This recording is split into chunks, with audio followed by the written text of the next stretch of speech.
पौराणिक कथाओं के अनुसार एक गांव में एक विधवा अपनी बहू के साथ रहती थी। उसकी बहू मंद बुद्धि थी जो अपनी भूख बर्दाश्त नहीं कर पाती थी और हमेशा खाने के लिए उतारू रहती थी। वो सबसे पहले उठकर खाना खाती थी, फिर घर के बाकी काम किया करती थी। एक दिन विधवा ने अपने घर में पूजा करवाने का सोचा, लेकिन वह थोड़ी परेशान थी क्योंकि उसकी बहू अगली सुबह उठते ही खाने के लिए दौड़ेगी और पूजा के लिए बनाए गए पकवान को झुठा कर देगी। अपनी बहू को पूजा के लिए बनाए गए पकवान से दूर रखने के लिए विधवा ने एक तरीका निकाला।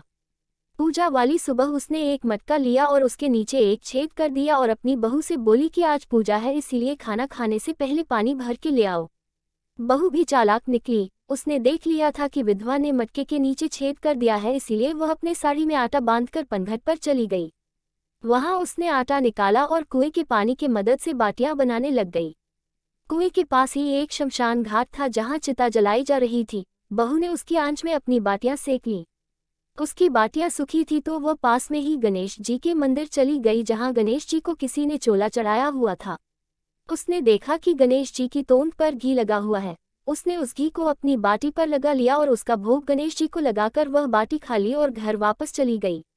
बहू की इस हरकत पर गणेश जी को बहुत गुस्सा आया और उन्होंने गुस्से में अपने नाक पर उंगली चढ़ा लिया। जब गांव वालों ने देखा कि गणेश जी ने अपने नाक के ऊपर उंगली चढ़ा लिया है तो उन्हें मनाने के लिए बहुत जद्दोजहद किया गया, लेकिन गणेश जी ने अपनी उंगली वापस नहीं उतारी। जब ये बात राजा को पता चली तो राजा ने बड़े बड़े पंडितों और ज्योतिषियों को बुलवाया और हवन करवाया, लेकिन गणेश जी फिर भी नहीं माने।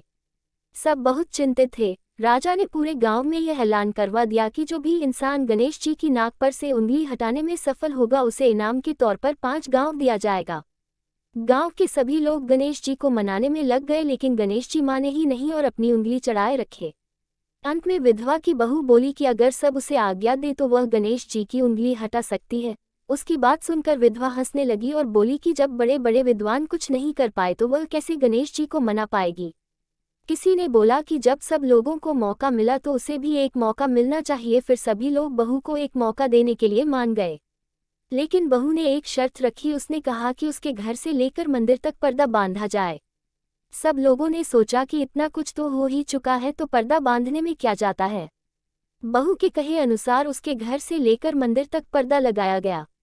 बहू ने अपना दिमाग लगाया और वह अपने पेटीकोट में मोगरी छिपाकर मंदिर चली गई। मंदिर जाकर उसने गणेश जी से बोला कि मैंने आपके तोंद से जरा सा घी क्या ले लिया, आपने अपने नाक पर उंगली चढ़ा ली। अब नाक पर से उंगली हटा रहे हो या दूं एक मोगरी की, अभी आपके टुकड़े टुकड़े हो जाएंगे। बहू की यह चेतावनी सुनकर गणेश जी थोड़ा डर गए और उन्होंने सोचा कि यह तो पूरी पागल है, कहीं सच में यह मुझे मोगरी ना मार दे।